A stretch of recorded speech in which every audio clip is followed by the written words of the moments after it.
तो मूवी की शुरुआत में हम पोको नाम के लड़के को देखते हैं जो स्केटिंग करते हुए जा रहा था और तभी वो अपने सामने चल रही हॉट और ब्यूटीफुल लड़की दिलारा का बैक घूरने लगता है। वो लड़की भी ये चीज नोटिस कर लेती है पर वो कुछ कहने की बजाय स्माइल करके चलने लगती है। ये देखने पर पोको का कॉन्फिडेंस और ज्यादा बढ़ जाता है। वो उसे देखता ही जा रहा था कि तभी वो वहीं पर रखे फ्लावर पॉट से टकराकर गिर जाता है जिसकी पैंट भी निकल जाती है। दिलारा भी ये फनी सीन देखकर पोको का सेलफोन उठाकर उसे देते हुए बोलती है उससे ज्यादा तो उसका सेलफोन ही फास्ट है। ये सुनकर पोको काफी शर्मिंदा होता है।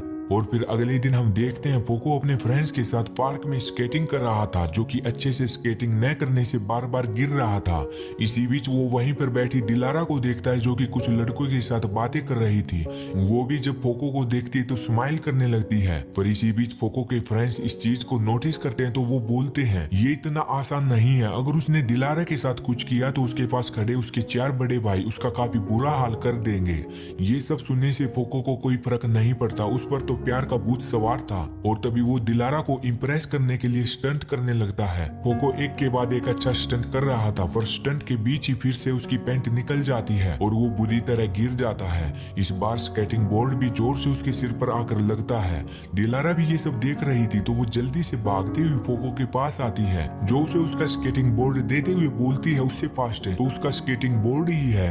ये सुनकर एक बार फिर से पोको काफी शर्मिंदा होता है लेकिन तभी दिलारा पोको को अपने साथ चलने को बोलती है जिससे वो काफी कंफर्ट फील करेगा। ये सुनकर पोको दिलारा के साथ जाने लगता है पर तभी वो उसके भाइयों को देखता है जो उसे गुस्से से देख रहे थे। ये देखने पर दिलारा उससे पूछती है क्या वो उसके भाइयों से डर रहा है तो पोको झूठ बोलता है ऐसा कुछ नहीं है और वो डरते हुए उसके साथ जाने लगता है। दिलारा पोको को लेकर पार्क के दूसरी साइड पहुंचती है जहां कोई नहीं था और वो वहां पोको को किस करने लगती है। इसके बाद दिलारा उसकी जीप खोलकर उसके कपड़े निकालने को बोलती है। ये सुनकर पोको शॉक हो जाता है। दिलारा ये सब क्या करने वाली है। उसे काफी डर लग रहा था पर फिर भी उसे दिलारा के कपड़े निकालने ही पड़ते हैं। दिलारा न्यूड होने के बाद पोको की भी पैंट निकाल देती है और फिर वो वहीं पेड़ के पास झुककर पोको को उसके साथ इंटीमेट होने को बोलती है। पोको ये सब देखकर शॉक हो जाता है ये सब क्या है तो दिलारा उसे बताती है ये वही चीज है जिसे पहली बार देखने पर तुम इसे पाना चाहते थे।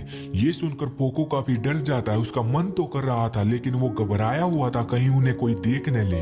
पर दिलारा के काफी फोर्स करने पर वो उछलते हुए उसके पास जाकर जैसे ही हथियार निकालता है तो तभी पीछे से दिलारा के भाई आ जाते हैं जो अलग अलग जानलेवा हथियार लिए हुए थे। ये देखने पर दिलारा डर कर पोको को वहीं छोड़कर भाग जाती है। पोको अब इन चारों के सामने बेबस खड़ा था तो तभी वो उसी पेड़ पर बैठे अपने फ्रेंड्स को देखता है जो उसे पैंट ऊपर करके वहां से भागने को बोलते हैं। पर जब पोको भागने की कोशिश करता है तो दिलारा का एक भाई उसे नीचे गिरा लेता है जिसने टाइम बॉम्ब भी लगाया हुआ था। पोको ये सब देखने से चिल्लाने लगता है कि तभी ब्लास्ट होकर पोको की गर्दन उखड़कर उड़ जाती है लेकिन इसी बीच पोको की आंखें खुल जाती हैं तो वो खुद को पार्क में ही पड़ा पाता है। दिलारा और बाकी फ्रेंड्स उससे खड़े होकर अपनी पैंट ऊपर करने को बोल रहे थे यानी ये सब सिर्फ उसका एक सपना था। बस यहीं पर ये